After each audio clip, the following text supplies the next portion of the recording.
Bonjour à tous, avec l'aide de Dieu, nous allons étudier la Gemara, le traité Beitza d'Afrafé Amoud Bet 25b, nous sommes à la 6e ligne. À la fin du cours précédent, on a enseigné un enseignement de Rami. Maintenant, suite à ça, on va dire encore un autre enseignement de Rami.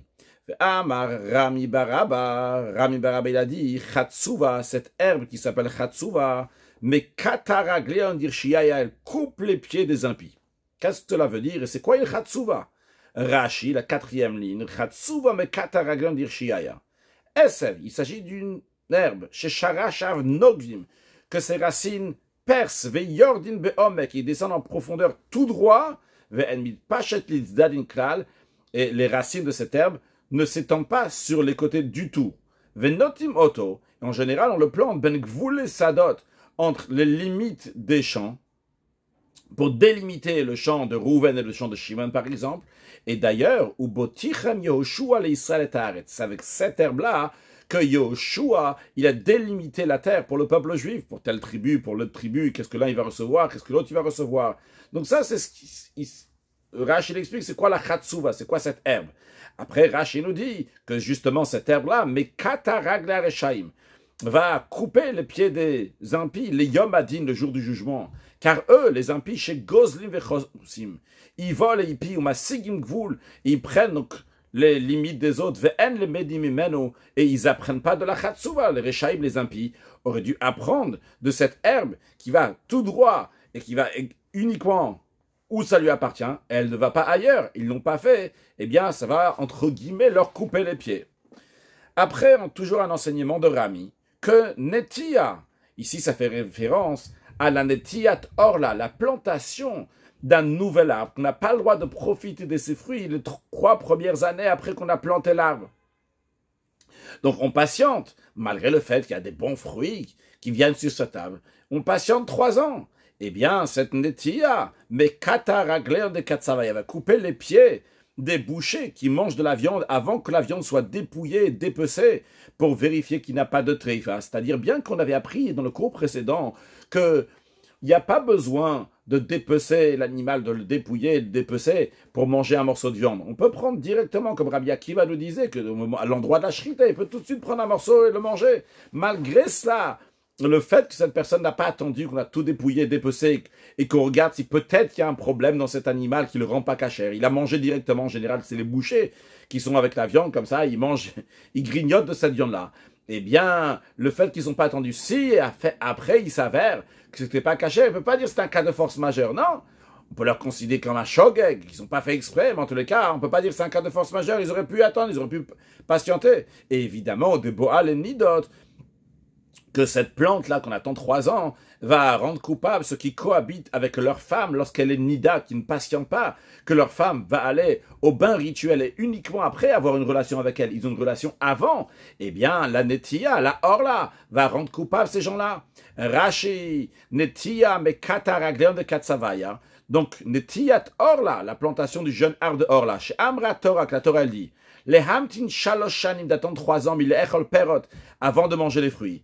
Eh bien, cet arbre-là dehors, là, cette halakha, mais kataragle akatzim, coupe les pieds des bouchers, mais marine les echol, qui s'empressent à manger kodem hefshet vinituach, avant qu'on va dépouiller, dépecer l'animal. Ou peamim shenim tzatrefa, et des fois il s'avère que cet animal-là n'est pas cachère.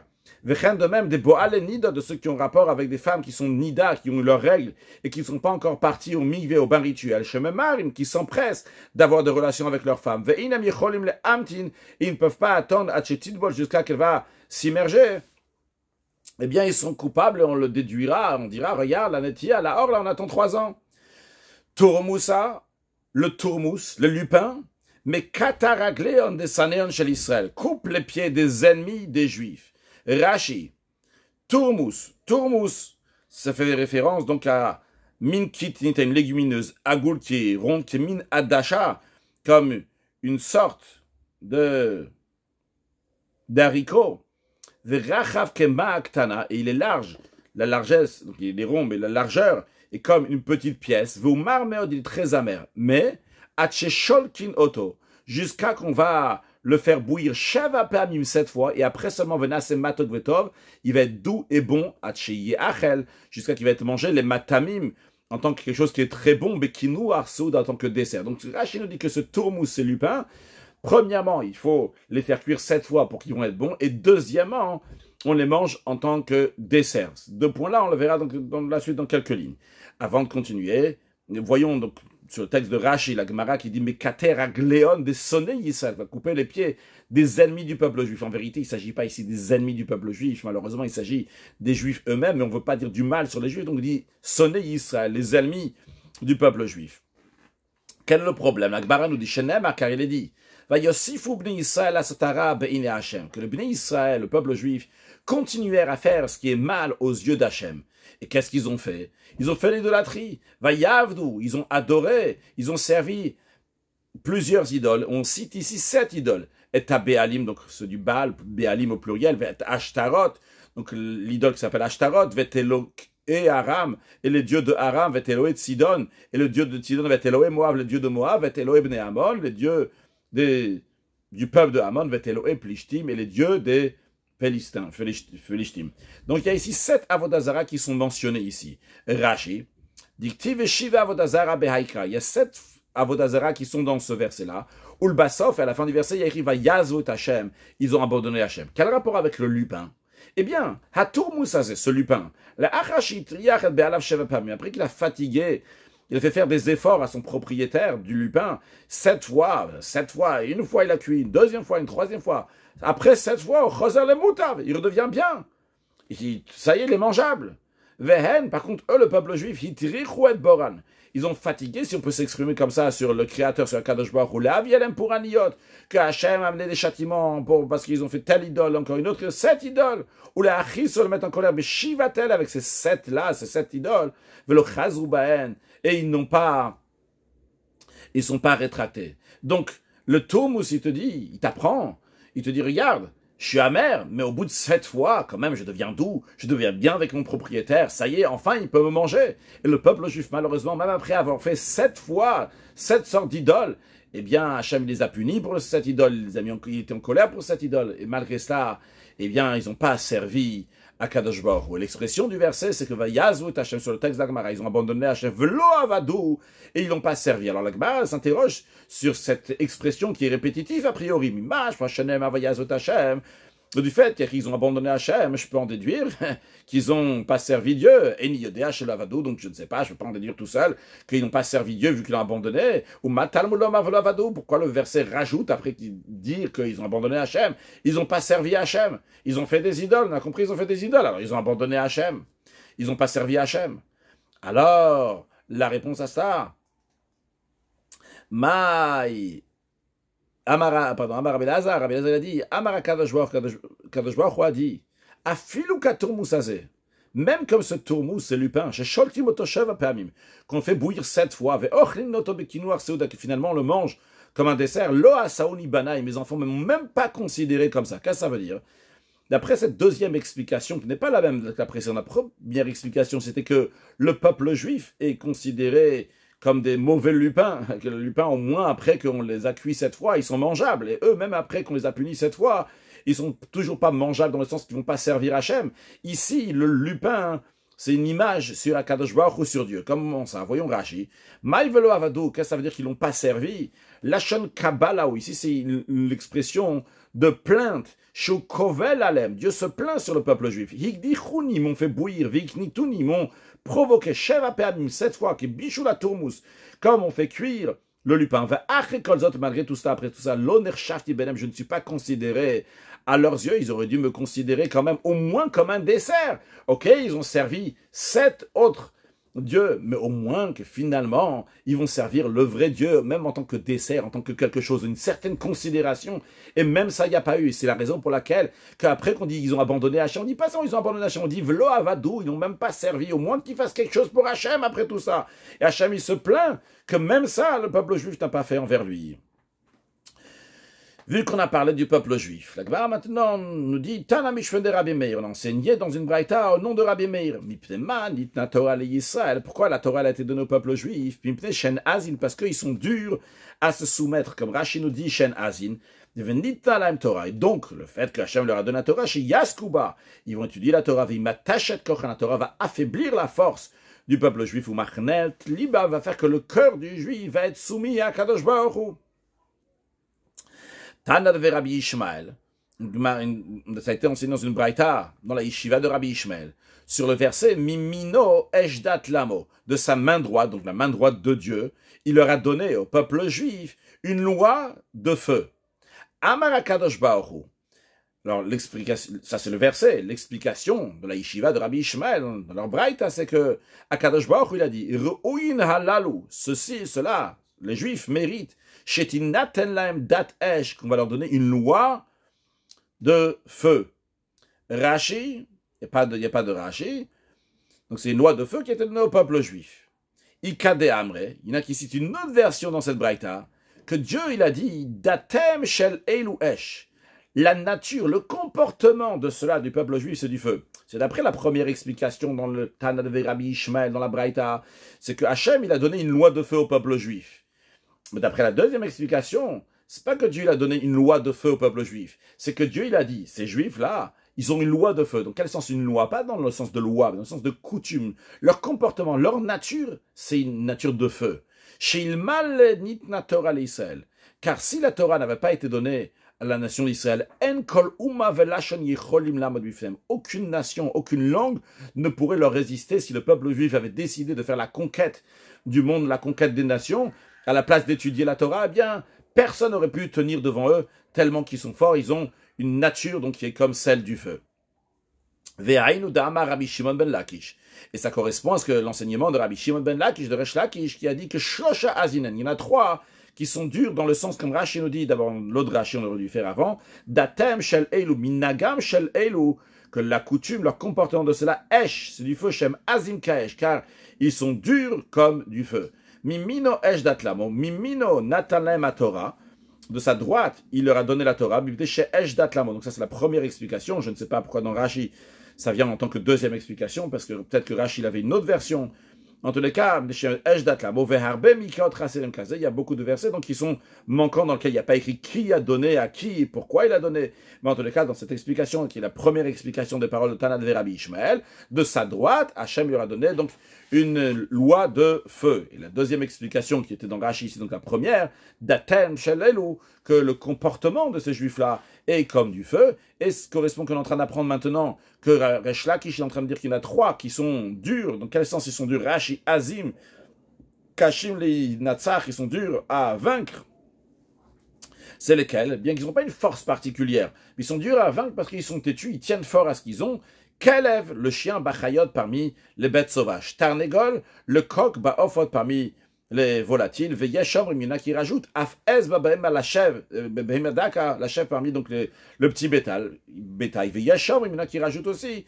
Aftslav Bailanot, le caprier parmi les arbres, il est dur à vaincre. Alors Rachid dit Slav Bailanot, le caprier parmi les arbres, il dit Lo Yadati Main Azut Shelo, Mao Azut Shelo, je ne sais pas quelle est sa force particulière du caprier. Mais dans le Tosot, il dit que la force du caprier, c'est qu'il a les feuilles qui peuvent être mangées, les fruits qui peuvent être mangés, l'écorce qui peut être comestible, et tout au long de l'année, il y a toujours quelque chose qu'on peut manger sur le caprier, c'est sa force et sa particularité.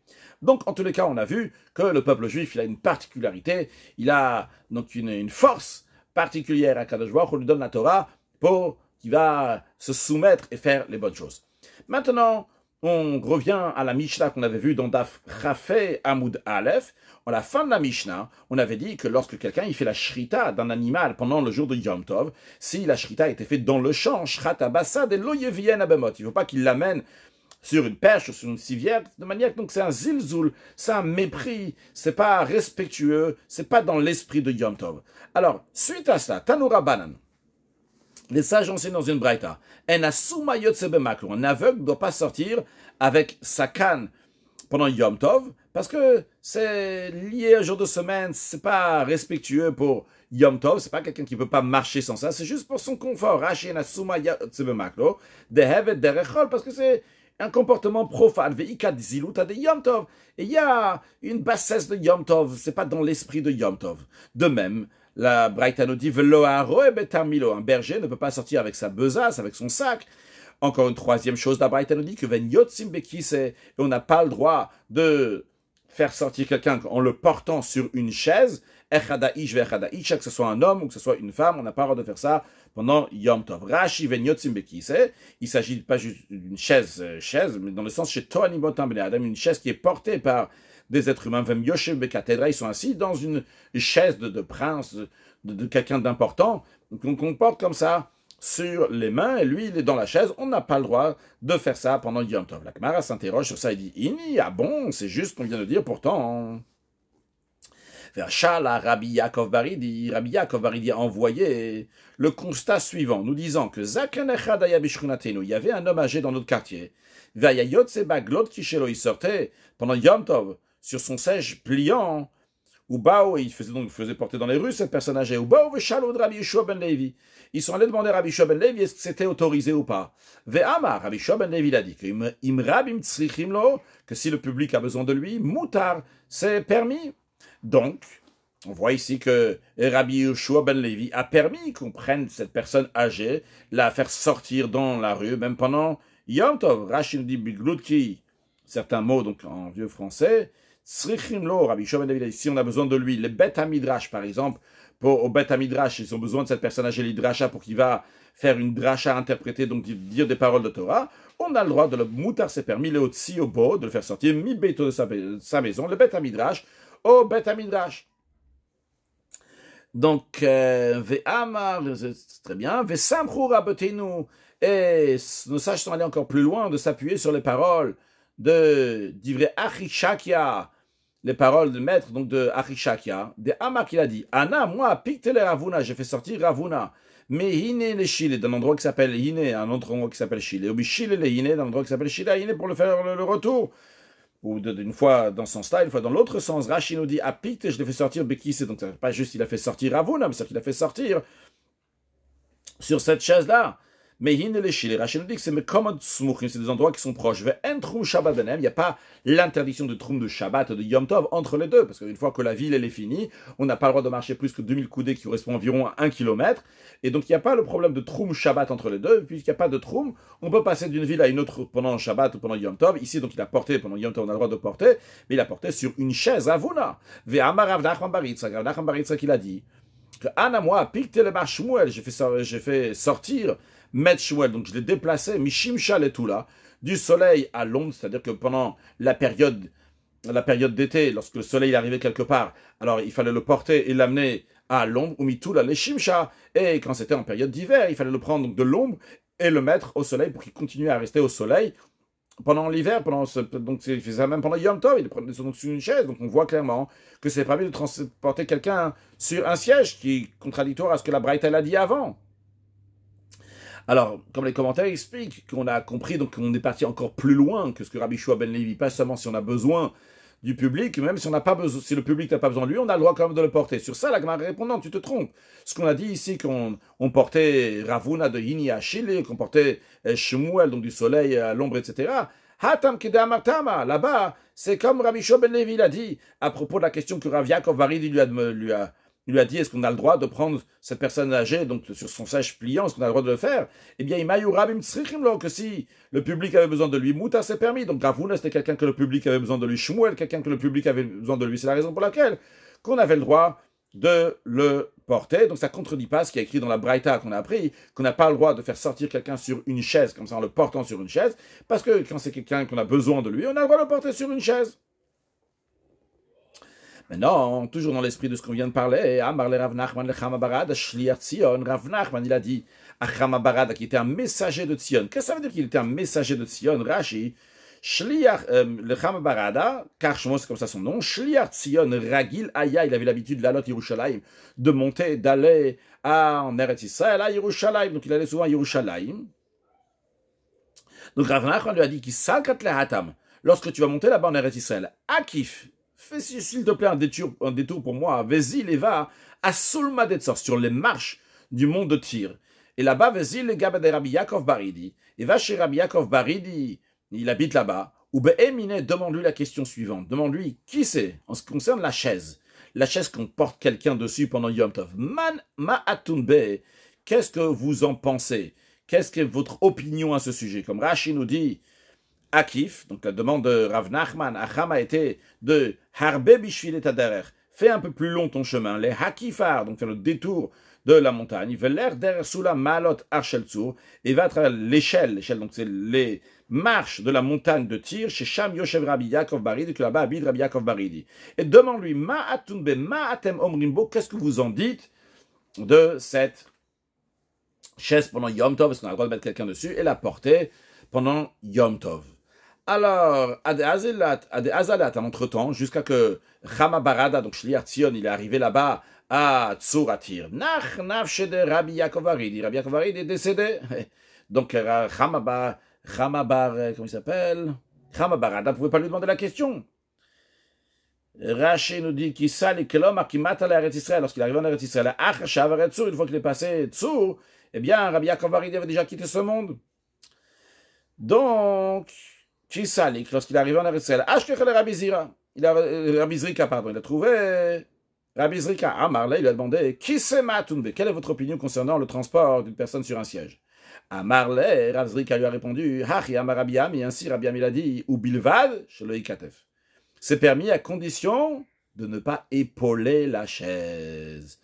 Alors, la Gemara demande, qu'est-ce que ça veut dire de ne pas épauler la chaise?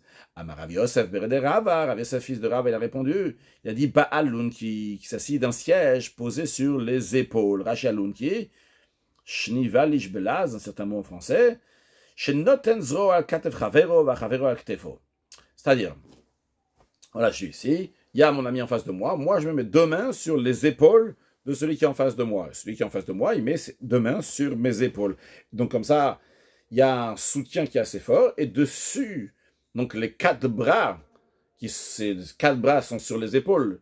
Deux mains à moi, deux bras sur les épaules de mon ami, et les deux bras de mon ami sur mes épaules. Et bien comme ça fait un bon soutien. Sur ça, on va mettre la chaise. Ça, c'est interdit de faire d'une telle manière. Comme Rachel Shinotenzro al-Katafraveo qui met donc son bras sur l'épaule de son ami. Va Chavero al-Ktefo, et son ami met les épaules, ses bras sur mes épaules. Vezebekiso Yoshavez Votam, donc la troisième personne, celui qu'on va porter, il se met sur sa chaise sur les bras. Et ça, c'est interdit. Pourquoi? Des mitrazet derechol, parce que ça a l'air profane, ou faresia, et public de faire ça comme ça dehors, ou le holich, le makom rachok, ça a l'impression qu'il va aller dans une distance qui est loin de fait. Plus que quand on porte juste comme ça à la main, que ça c'est moins officiel et c'est pas une longue distance qu'on va prendre, combien de temps déjà on va le porter d'une telle manière. Donc sur une chaise c'est permis, mais de prendre comme ça, sous cette forme-là, donc épauler, ça c'est interdit. La Gemara s'interroge sur ça, il n'y a bon. Vraiment, c'est interdit. Pourtant, vers Rav Nachman, Shar al Yalta, il a permis à Yalta, c'était la femme de Rav Nachman, comme Rashi nous dit, Yalta, Shem Ishto shel Rav Nachman. C'est le nom de la femme de Rav Nachman. Et il lui a permis, les mipak à Lunki, de sortir sur une chaise portée sur les épaules. Comment ça se fait si on vient de dire que c'est interdit? Alors, ma réponse, Shan et Yalta, c'est différent Yalta. Pourquoi des Beïta? Car elle craignait de tomber si on la porte sur une chaise à bout de bras. C'est la raison pour laquelle il fallait la porter sur une chaise de manière qui est plus stable. Rachid de Beïta, la peur, l'épaule de tomber. La Gemara dit qu'à Meimar ou Marzoutra, mais 4 félo Beshavta de Rigla, à Meimar et Marzoutra, donc il y a 2 maîtres du Talmud, on les portait sur les épaules jusqu'à leur place dans la salle d'études, le Shabbat, où ils enseignaient les lois de la fête, donc c'est 2 fois par an, avant le Pesach et avant Sukkot, donc il y avait un grand Shabbat. Rachid nous dit Beshavta de Rigla, le Shabbat de la fête, chez Dorché, nous les interprétaient, mais 4 féléo, on les prenait sur les épaules, donc de Beth Amidrash. Dans le Beth Amidrash, on les prenait comme ça sur les épaules pour le ramener à leur place. Alors la première explication qu'on voit tout de suite, que la raison pourquoi on les prenait sur les épaules, c'est Mishum Bi ou Tuta, c'est parce que ils craignaient de tomber si on les porte à bout de bras. Pourquoi? Rashi Mishum Bi ou Tuta des Tzibura, Rashi rajoute un autre mot, j'ai fait Rashi avant, mais 4 félo Beth Amidrash Amekom, donc on les prenait, on les épaulait, on mettait la chaise sous forme d'épaule, comme on a expliqué avant, avec sur les bras, jusqu'à l'endroit où ils allaient arriver, dans la synagogue même. Alors la Gemara dit pourquoi Mishum Biur tout a des tzibour, nivati minat tzibour, car donc ils craignaient donc du public, Aomdim al raglem miptem, qui se tenaient sur leurs pieds une fois que à Memar, à rentrer, tout le monde se levait pour eux, vayu irem lipol, ils avaient peur que si on les prend juste sur la chaise à bout de bras, ils risquent de tomber, donc on les prenait sur les épaules. Il y a une autre explication. Amrela, il y en a qui disent que la raison pourquoi on les portait, c'est Mishum Durka de Tzibura, c'est parce que il y avait la fatigue donc, du public, c'est-à-dire qu'ils se tenaient sur leurs pieds, tout le monde, jusqu'à que le sage il arrive à sa place, tout le monde était debout. Et les sages, donc, ils étaient vieux, ils ne pouvaient pas courir pour arriver vite à leur place. C'est la raison pour laquelle que leurs serviteurs les prenaient sur les bras fortement, donc ils mettaient sur une chaise qui était sur les bras, ils les amenaient vite à leur place. Et si, on dit donc d'après cette deuxième explication, dans ces cas-là, c'est-à-dire que c'est permis, lorsqu'on a besoin de quelqu'un. Alors, si ce personne qu'on a besoin de lui, comme Abeimar ou Marzoutra, on a besoin de lui, même si c'est pas Bioututa, c'est pas seulement parce qu'on a peur, dans ce cas-là, on aura le droit. C'est-à-dire, si on veut d'abord faire Rashi, Bishou Turka, Raglem, tout le monde se tient lorsque les grands sages rentrent dans la salle, et donc maintenant ça fatigue le public de rester longtemps debout. Hilkar, c'est la raison pour laquelle, mais Kratfelou Avdem Vetamidem, c'est la raison pour laquelle que les serviteurs et les élèves les épaulaient dans le sens dont ils les prenaient sur l'épaule, donc sur les bras, sur une chaise qui était dessus, et ils amenaient vite à leur place. Donc, d'après ça, si on récapitule, sortir quelqu'un avec une chaise, c'est permis uniquement si le public a besoin de lui. Maintenant, pour sortir quelqu'un avec une chaise et sur les épaules, pas juste sur le bout des bras, comme ça, qu'on porte juste avec la main, mais comme ça avec les épaules et les bras, ça, c'est uniquement lorsqu'on a besoin, alors, même si on a besoin d'eux, eh bien, d'après Rabbi Ami, c'est interdit. Et uniquement s'il y a bioututa, s'il y a peur qu'ils vont tomber, dans ces cas-là, c'est permis. Donc, Yalta, il faut dire, d'après Tosfot, que Yalta, on avait besoin d'elle. Même Marzouta, on peut comprendre qu'on avait besoin d'eux. C'est la raison pour laquelle, donc, c'était permis, mais uniquement parce que bioututa, parce qu'ils avaient peur de tomber. Ça, c'est d'après ceux qui disent que la raison pour qu'on les portait sur les épaules, c'est qu'ils avaient peur de tomber. D'après la deuxième explication, que la raison pour qu'on les portait sur les épaules, c'est pour aller plus vite. Alors ça, c'est de toutes les manières. Donc, c'est pas comme Rabbi Ami l'a dit. Donc, ça, c'est quelle que soit la manière, on a le droit de les porter à chaque fois qu'il y a besoin de les porter pour une raison ou une autre. Il y a besoin de préférence de les mettre sur des bras, sur une épaule. Eh bien, on les prend d'une telle manière. Conclure avec une halakha. Alors, en effet, l'aveugle n'a pas le droit de sortir donc avec sa canne. Je vois aujourd'hui, c'est dans l'Achas aussi ramené, mais il me semble avoir su ça dans l'Alacha, que l'aveugle n'a pas le droit de sortir avec sa canne le jour de Yom Tov. C'est Ziluta, chose donc qui n'est pas dans l'esprit de Yom Tov. C'est ça. En asuma yosef maklov lo arbe betamilok, so dans Shut Arabim, so dans Karmelik, so Shabbat, so Yom Tov. S'il n'y a pas de héros, même un vieux qui peut aller sans bâton, et il le prend uniquement pour arranger qu'il puisse bien marcher, il ne doit pas sortir pendant Yom Tov avec son bâton, mais s'il ne peut pas marcher sans ça, il a le droit même pendant Shabbat. De même, l'aveugle, il peut sortir, ou quelqu'un qui est âgé, il peut sortir avec son bâton de sa maison à la cour, même s'ils n'ont pas fait Irouvé Chatzeot, c'est juste donc dans le domaine public qu'il n'a pas le droit de faire, c'est pas dans l'esprit de Yom Tov. À sujet de Chassidut, on a parlé de la Netiat Orla. La Orla, une des raisons pour qu'on attend 3 ans, c'est parce que Hachem, il avait dit à Adam Arishon de ne pas manger de l'arbre de la connaissance, que d'après une opinion, c'était du geffen, c'était du vin, de la vigne, de ne pas manger de 15h à 18h. Et s'il avait mérité, à 18h, il aurait fait kiddush avec ce vin-là. Mais il n'a pas pu se retenir, il n'a pas pu attendre. Et donc, Akadosh Baruch Hu, il a dit à tous ses enfants, que tes enfants, ils vont attendre 3 ans avant de manger un nouveau fruit d'un arbre qui a été planté. Le Rabbi demande a priori comment c'est possible qu'Adam Arishon il a fauté. Adam Arishon, il a entendu d'Akadosh Baruch Hu lui-même qu'il faut pas manger de cet arbre, il pourra le manger encore un peu. Le Rabbi l'explique, en vérité, on ne peut pas dire il y avait seulement 3 heures et c'était seulement une mitzvah, il a entendu d'Akadosh Baruch Hu. Parce qu'en vérité, c'est lié de Serara, le mauvais penchant. Le mauvais penchant, il vient chez chacun et il le rend fou sur le sujet qui est important à lui. Et de là, il y a aussi de quoi déduire que lorsque quelqu'un il a un certain sujet dans lequel il n'arrive absolument pas, alors que c'est un sujet qui est facile, pas si difficile que ça, et de savoir que c'est le Yetzerara qui est en train de déranger ici, pour qu'il ne va pas faire sa mission, qui est quelque chose d'important et d'essentiel et de fondamental. Mashiach now, une excellente journée.